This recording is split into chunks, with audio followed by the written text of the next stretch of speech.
Je souhaite, en gros, qu'on respecte la démocratie, qu'on respecte les Françaises et les Français qui ont voté il y a un an à peine.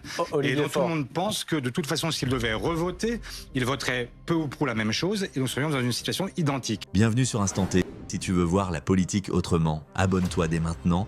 Tu vas adorer ce qu'on décrypte aujourd'hui. En politique, certaines chutes ne sont pas de simples chutes. Elles sont des séismes. Celle de François Bayrou en est un. En quelques jours, l'homme symbole du centre, pilier de la modération française, a vu son image s'effondrer. Et avec lui, c'est tout un équilibre politique qui vacille. Car derrière ce naufrage, c'est la France politique qui se fissure, une gauche incapable de s'unir, un centre désormais orphelin et une extrême droite qui guette, patiente, avance. La chute de Bayrou n'est donc pas un événement isolé. C'est la première pièce d'un domino qui menace de tout renverser. Dans ce reportage, nous allons plonger au cœur de cette recomposition silencieuse. Nous verrons d'abord comment François Bayrou, longtemps perçu comme le dernier rempart du centre, s'est lentement isolé avant de tomber. Nous analyserons ensuite la crise de la gauche française, déchirée entre ses idéaux et ses ambitions. Nous décrypterons le duel explosif entre Olivier Faure et Jean-Luc Mélenchon, véritable guerre pour le contrôle de la gauche. Puis nous verrons comment le Rassemblement national avance en silence, profitant du chaos pour s'installer dans le paysage comme une évidence. Enfin, nous explorerons les scénarios possibles pour la suite. Coalition improbable, élections anticipées ou glissement durable vers les extrêmes. Alors, que s'est-il vraiment passé derrière cette chute? Et surtout, la France peut-elle encore se relever avant qu'il ne soit trop tard? C'est ce que nous allons découvrir dans cette vidéo. Le visage est fermé, le ton grave, presque résigné. Ce jour-là, François Bayrou n'est plus le stratège du centre, mais un homme seul face à sa propre création. Pendant plus de 20 ans, il aura tenté de construire un pont entre deux Frances, celle du progrès social et celle de l'ordre économique. Un pont fragile, mais nécessaire. Mais les ponts, en politique, finissent toujours par se fissurer. Et celui de Bayrou a cédé sous le poids des contradictions. D'un côté, les idéaux humanistes qu'il a toujours défendus, la morale, la modération, le dialogue. De l'autre, la réalité d'un pouvoir où chaque compromis coûte cher. Tout a commencé bien avant la crise. Des tensions au sein du gouvernement, des désaccords répétés avec Emmanuel Macron, une défiance croissante dans son propre camp. Le MoDem, son parti, n'était plus qu'une ombre de lui-même. Un allié discret, utile, mais effacé, toléré plus qu'écouté. Puis vinrent les enquêtes, les accusations, les doutes. Et peu à peu, l'homme qui prônait la transparence se retrouve à défendre son intégrité. À l'Assemblée, certains y voient via le signe d'une ère qui se termine, celle du centre comme arbitre. Car Bayrou, en tombant, entraîne avec lui tout un courant politique, celui des modérés, de ceux qui croyaient encore possible de gouverner sans extrême, sans colère, sans rupture. Son départ n'a pas simplement vidé un siège au gouvernement, il a créé un vide au cœur du système. Un vide idéologique, symbolique et presque moral. Et dans ce vide, les forces s'agitent. La gauche tente d'exister, le Rassemblement national se frotte les mains, et le pays, lui, regarde sans comprendre comment celui qui prêchait la stabilité a pu devenir le visage de la chute. Car plus qu'une crise personnelle, c'est une métaphore. La chute de François Bayrou, c'est celle d'une époque où le dialogue semblait encore possible. Aujourd'hui, les camps s'affrontent, les voix s'extrémisent, et la France s'interroge. Qui parlera encore au nom du centre? Qui osera encore croire à l'équilibre? Dans les couloirs du pouvoir, un mot revient souvent, fin de cycle. Et pour beaucoup, ce cycle-là ne s'achève pas sans conséquences, car quand le centre s'effondre, les extrêmes, eux, se réveillent.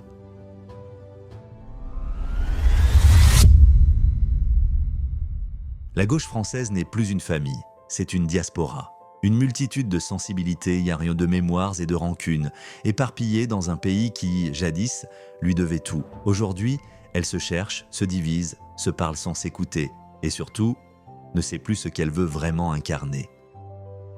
Depuis des décennies, le Parti socialiste, jadis colonne vertébrale de la gauche, s'effrite. François Hollande, puis Benoît Hamon, puis Olivier Faure ont tenté, chacun à leur manière, de rallumer la flamme. Mais cette flamme ne brûle plus, elle vacille. Et avec elle, une question obsédante. Que reste-t-il de la gauche française? Il fut un temps où la gauche parlait au peuple, aux ouvriers, aux enseignants, aux petites mains de la République. Mais aujourd'hui, ce lien s'est rompu. Les grandes villes ont gardé une gauche culturelle, urbaine, connectée. Pendant que les campagnes, les zones périurbaines et les classes populaires se sont tournées vers le Rassemblement national ou se sont tues. Olivier Faure, actuel premier secrétaire du Parti socialiste, en est bien conscient. Lors de son interview du 8 septembre sur BFM TV, son ton trahissait une inquiétude rare. Il sait que le PS n'existe plus que par son nom. Son électorat historique s'est effrité. Ses alliés au sein de la NUPS, Nouvelle Union Populaire Écologique et Sociale, se livrent à des guerres d'ego. Et le Parti Socialiste, autrefois moteur du progrès, se retrouve prisonnier de ses contradictions. Car derrière les discours d'unité, une fracture s'est installée. D'un côté, une gauche morale centrée sur les combats symboliques, l'écologie, l'inclusivité, les droits. De l'autre, une gauche sociale, attachée au concret, au travail, au pouvoir d'achat, au coût de la vie réelle. Et entre les deux, un vide, un gouffre idéologique que ni Faure, ni Mélenchon, ni personne n'a su combler. Résultat, la gauche parle, mais ne convainc plus. Elle réagit, mais n'anticipe plus. Elle se replie sur des débats internes, pendant que l'extrême droite, elle, s'approprie le discours social qu'elle a abandonné. Ce paradoxe est cruel. Le camp qui, pendant un siècle, a défendu les travailleurs, les oubliés, les exclus, est aujourd'hui perçu comme le parti des élites culturelles. Et peut-être que c'est là, dans cette confusion, que se trouve la véritable chute de la gauche. Elle a cessé de parler au cœur des Français pour ne parler qu'à leur conscience. La réalité, c'est que je n'ai jamais parlé de coalition à l'allemande et que moi, je souhaite éviter toute forme de confusion. Je souhaite qu'il y ait un gouvernement de gauche et écologiste au gouvernement et qu'il y ait une assemblée qui est ce qu'elle est et dont nous respections les équilibres et que nous venions donc devant le Parlement présenter notre projet et puis ensuite on voit ce qui se passe, c'est-à-dire ce qui passera et ce qui ne passera pas. Je souhaite en gros qu'on respecte la démocratie, qu'on respecte les Françaises et les Français qui ont voté il y a un an à peine. Et dont tout le monde pense que de toute façon s'ils devaient revoter, ils voteraient peu ou prou la même chose et nous serions dans une situation identique. Olivier Faure, on faisons a ce qui fait existe. et refait les calculs ce soir. Un gouvernement avec les communistes, les écologistes, les socialistes, ça pèse 121 députés aujourd'hui à l'Assemblée. Ça m'a pas échappé. Est-ce que vous pouvez réellement revendiquer Matignon avec derrière vous 121 députés? Mais, excusez-moi, mais quel est en fait aujourd'hui celui ou celle qui irait à Matignon qui peut revendiquer une majorité absolue? Personne. Et donc la question n'est pas de savoir si quelqu'un a une majorité, personne ne l'a. En revanche, ce qui peut arriver, c'est qu'on ait des gens qui changent de méthode de gouvernement, qui n'acceptent, enfin, qui ne font pas semblant d'être majoritaires. Moi, je ne dis pas que je suis majoritaire. Je dis, je sais que nous serions un gouvernement minoritaire. Mais vous seriez la plus petite des majorités, de toutes celles possibles aujourd'hui. Mais pas la plus petite. Je ne sais pas comment compter. Il y a des gens qui peuvent... tendriez-vous la main? C'est-à-dire pour élargir, effectivement, est-ce que vous pourriez tendre la main au bloc central, c'est-à-dire aux macronistes? Est-ce que vous pourriez même envisager de discuter avec certains LR, ceux qui n'ont pas soutenu François Bayrou ou qui ont même voté contre? Est-ce que vous seriez prêt à discuter aussi large que cela? La réalité, c'est qu'aujourd'hui, personne ne peut dire ce sera tout mon programme, rien que mon programme. C'est impossible.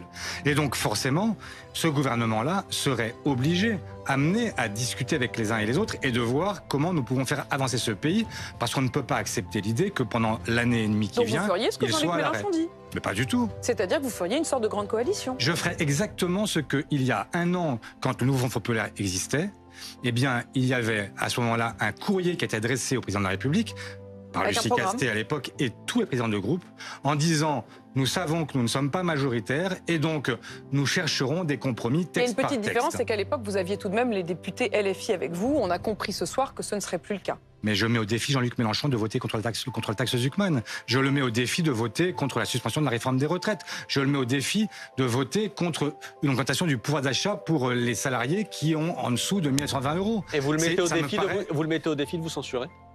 Mais bien sûr. Vous n'y croyez pas. Vous pensez qu'une fois sur place, il ne pourrait pas appeler ses troupes à vous censurer. Comment voulez-vous aujourd'hui que les électeurs insoumis comprennent que Jean-Luc Mélenchon appellerait à censurer un gouvernement de gauche dans un moment où les femmes et les hommes de gauche espèrent précisément que les choses puissent changer? Bien sûr que nous ne ferons pas exactement tout ce que nous avions prévu de faire. C'est une évidence. Il y aura une échéance pour ça, c'est les présidentielles en 2027.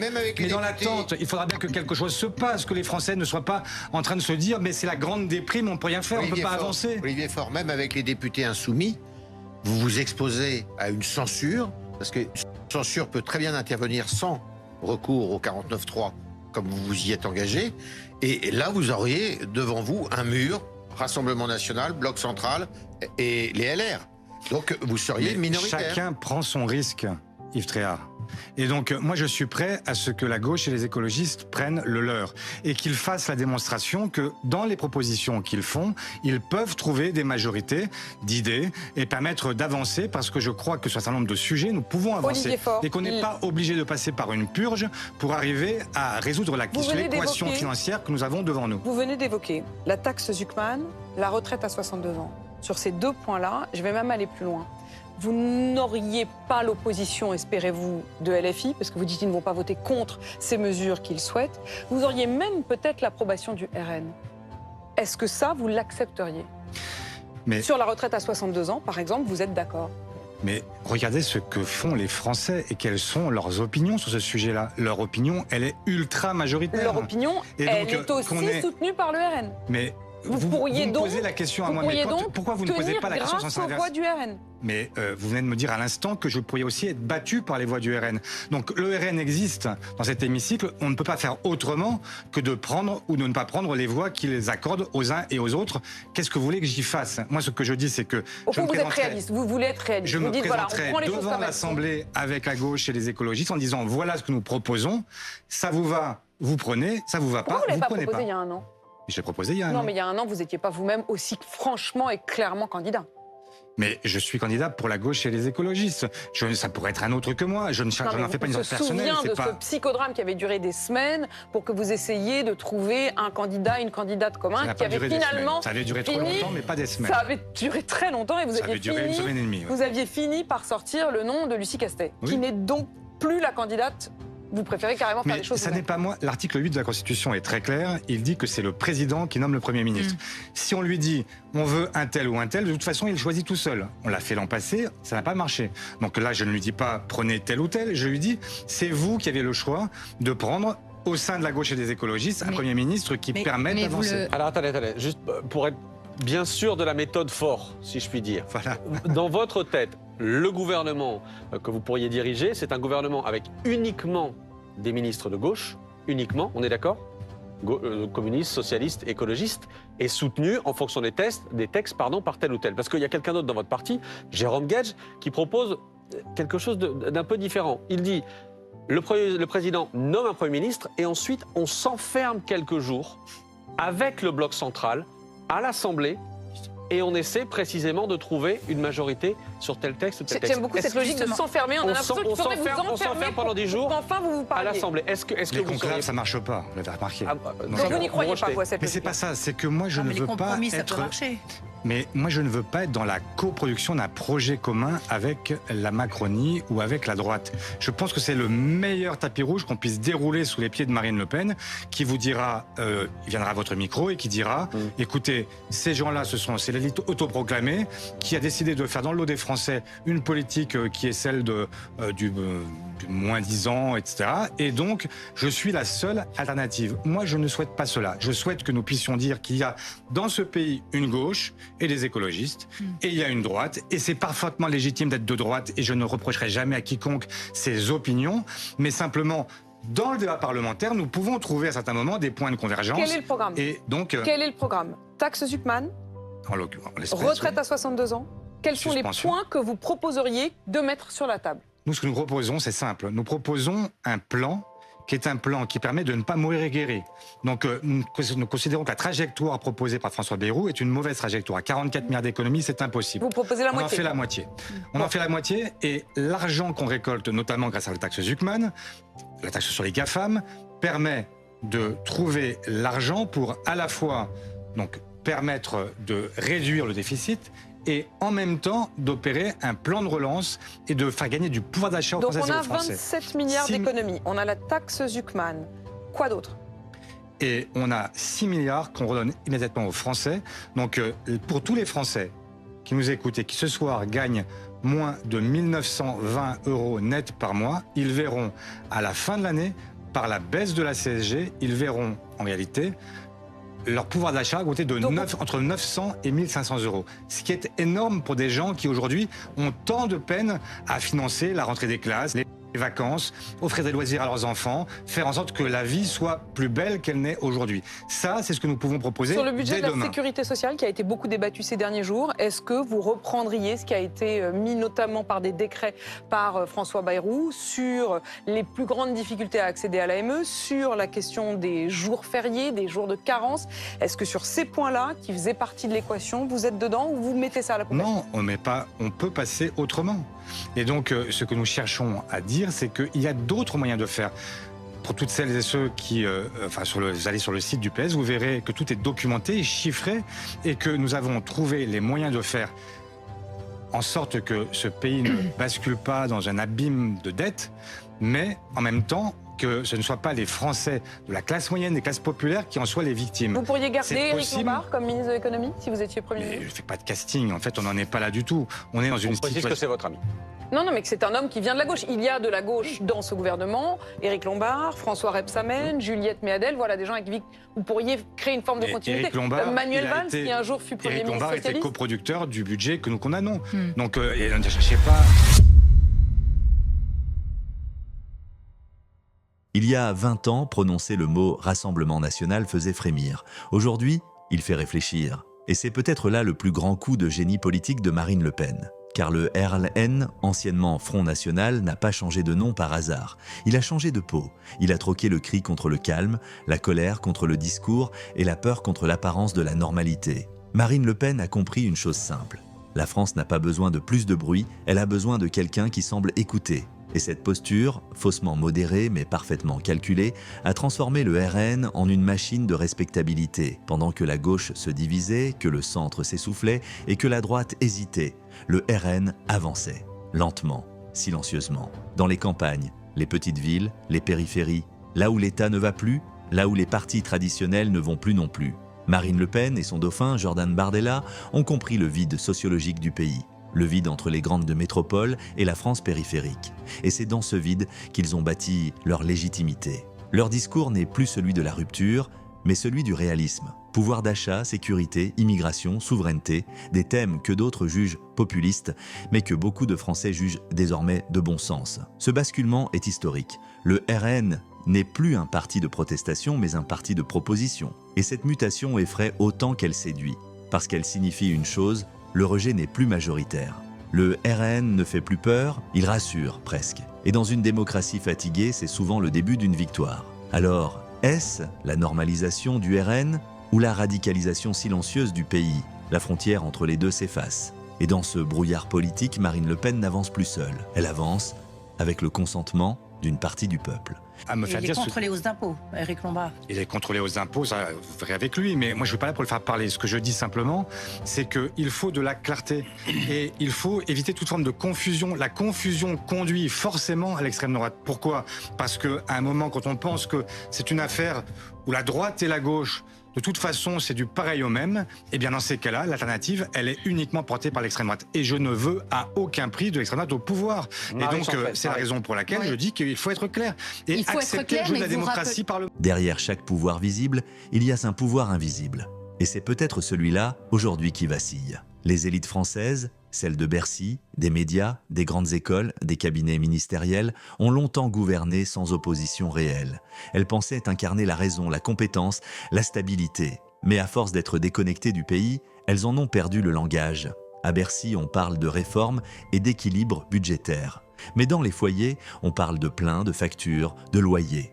À l'Élysée, on pense stratégie européenne. Mais dans les cafés, on parle d'avenir, de salaire et de survie. Et c'est dans cet écart que la confiance s'est effondrée. Les élites n'ont pas seulement perdu le pouvoir de convaincre. Elles ont perdu celui de comprendre. Leur langage technocratique, froid, rationnel, ne touche plus personne. Et dans un monde d'émotions, de crises et d'incertitudes, la raison seule ne suffit plus à gouverner. Même les médias, autrefois piliers de la narration nationale, ne sont plus perçus comme neutres. Chaque mot est suspecté d'intention. Chaque silence devient un message. Et dans ce climat, la défiance a remplacé la confiance. Les grandes écoles, les think tanks, les institutions financières, tous ces cercles d'influence qui formaient le haut du pays ne contrôlent plus rien d'autre que leur propre isolement. Le système n'est pas tombé, il s'est fissuré. Et dans ces fissures, d'autres forces s'engouffrent. Les réseaux sociaux, les nouveaux médias, les contre-discours. Le peuple ne regarde plus vers le haut.